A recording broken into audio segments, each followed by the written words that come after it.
مصاحبه ما برای فیلمی مستند و ثبت در تاریخ است. 24 روز از نخست وزیری شما می‌گذرد، اما شاه از ایران رفته. آیت الله خمینی مصمم است به ایران بیاید. فرودگاه‌های کشور بسته است. ارتش 2 روز است در تهران دست به کشتار زده. مذاکرات شما و آقای خمینی هم سر نگرفته. احتمال کودتا و جنگ داخلی هم در پیش است. با این همه مشکلات آینده ایران را چگونه می‌بینید؟ مسئله یکی نیست. این سوال شما چندین سوالشه. اولا لازم است که جناب عالی اطلاع داشته باشید که فرودگاه ها بازه. لازم است که جناب عالی بدانید که من یک نامه‌ای نوشتم که نمیتوانید شما مطلع از اون نامه نباشید و بعید میدانم اگر تأیید نکرده باشید نظراتی که در اونجا جز حرمت و احترام نسبت به آیت الله چیزی دیگه دیده نمیشه. ولی همونطور که گفتم آیت الله اگر موافقین زیادی داره مخالفینی هم داره در مملکت و بنده از ایشون خواستم که یک فرصتی بدهند تا ما بر اوضاع مسلط باشیم. معاذ هر وقت خواستن بیان میتوانند تشریف بیارن، ولی تشریف آوردن ایشان یا هر کس نبایستی به این شرط باشه که بنده استعفا بدم و از پست قانونی و از سنگر قانونی جدا بشم. من یک برنامه‌ای را اجرا کردم که خود آیت الله اینقدر انتظار نداشت در یه مدتی به این کوتاهی که شما اشاره کردید. چه از من میخوان؟ هیچ. فقط و فقط مسائلی که جناب عالی فرمودید، این کشتار 2 روزه به تمام معنا همونطوری که دیروز گفتم گناهش کردن اون مردمی است که تحریک میکنن. چرا؟ چون آزادی نبود، چون مطبوعات آزاد نبود، چون زندانیان سیاسی داشتیم، تظاهرات البته میشد. وقتی که 1 میلیون آدم 3 روز پیش از اینجا گذشت، خون از دماغ کسی بیرون نیامد. ولی 15 نفر پریروز این کار را انجام دادند. اینا مأموریت دارند که ایران را به نابودی ببرند. خب میبرند دیگه.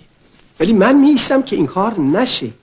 اگر که بنا باشه که هر کس در مملکت هر چه خواست بگه این دموکراسی است، ولی وقتی که هر چه خواست بکنه این دیگه آنارشیسم هم نیست. هیچ مملکتی قبول نخواهد کرد. وقتی که ستاد ژاندارمری شما محاصره میکنید، ژاندارم وظیفه داره از خودش دفاع کنه، از اسلحه‌اش دفاع بکنه. این مملکت جمهوری باشه، اسلامی، دموکراتیک، چه میدونم، سلطنتی باشه، مستبد باشه، فاشیست باشه، این مسائل بنیادی است. هیچ کسی نمیتونه اینا رو قبول کنه. از این جهت آیت الله خمینی هر وقت تشریف بیارن مقدمشون مبارک است.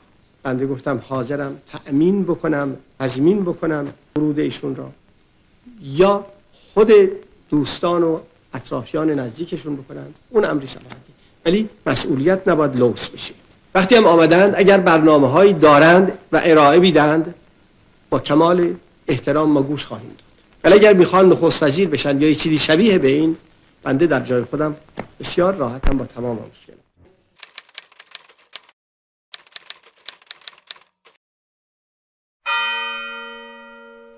ما میگیم که خود اون آدم، دولت اون آدم، مجلس اون آدم، تمام اینها غیر قانونی است و اگر ادامه به این بدن اینها مجرمند و باید محاکمه بشن و ما اونها را محاکمه میکنیم. من دولت تعیین میکنم، من تو دهن این دولت میزنم، من دولت تعیین میکنم، من به پشتیبانی این ملت دولت تعیین میکنم، من به واسطه اینکه ملت مرا قبول دارد